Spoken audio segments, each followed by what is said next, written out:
So Redfin just dropped this report, and honestly, it's pretty disturbing. Look, something really weird is happening in the housing market, and what I'm about to show you actually exposed this strange loophole that, well, let me just show you the data first. I mean, when Redfin, one of the biggest real estate companies in the country, starts showing numbers like this, let's just say it's not pretty. And the data that I'm about to show you, it's actually kind of freaking me out. And I'm not usually the type to get worked up about market stats, but, well, just look at this. Houses are now sitting on the market for 2 months. And that probably doesn't sound crazy until you realize these same houses were selling in like less than 30 days during the pandemic. And check this out. This is the part that's actually insane. We've got 5.2 months of housing supply right now. The last time we saw numbers like this, TikTok wasn't even a thing. Here, let me break this down into 3 things that'll probably blow your mind. I mean, they blew my mind when I first read through this Redfin report. Thing number 1, 54 days of nothing. Remember when houses were selling before the for sale sign even hit the lawn?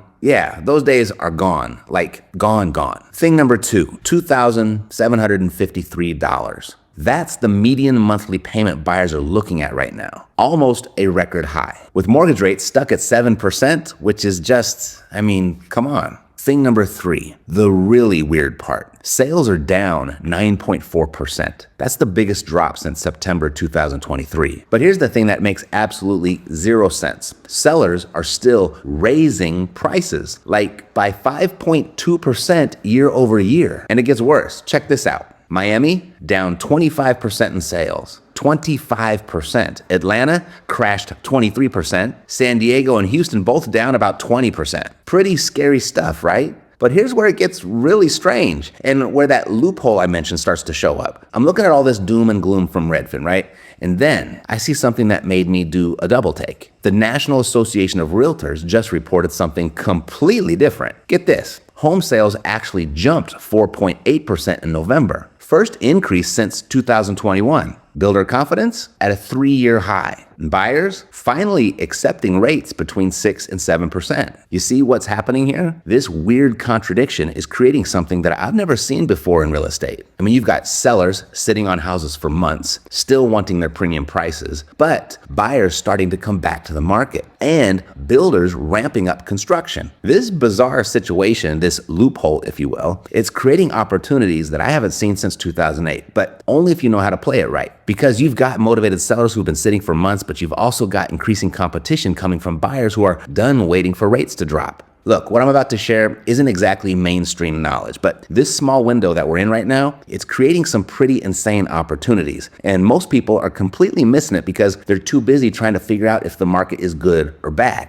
But here's the thing. When you've got sellers sitting on houses for 54 days, still wanting their price, and you've got buyers starting to come back to the market, that's when you can get creative. And here's what we're doing. And you can do this if you're just shopping for a home to live in too. Strategy number 1, the 40-year play. My students and I, we're going to sellers who've been sitting for 2 months and saying, hey, you can have your price, but let's stretch this out over 40 or 50 years instead of 15 or 30. The seller gets their number and buyers get payments that they can actually afford. Everybody wins. Pretty cool, right? Strategy 2, the escalator. And this one's my favorite. You start at say 2% interest, which is ridiculous, I know. But then you step it up slowly over time. And by the time you hit market rates, you've probably already refinanced anyway. Strategy number 3, the split. Now, this one's cool. You split that interest rate payment, pay half monthly, defer the other half until you sell or refinance. So your payments, they stay low and the seller gets their full return. A pretty clever win-win, right? Now, speaking of clever money moves, I need to show you another one that's gonna seem completely insane at first. You know how the really wealthy always seem to have these secret ways of getting money that regular people don't know about? Well, I stumbled onto something recently that honestly shocked me. And most people aren't gonna figure this out, but after seeing what happened with some of my students,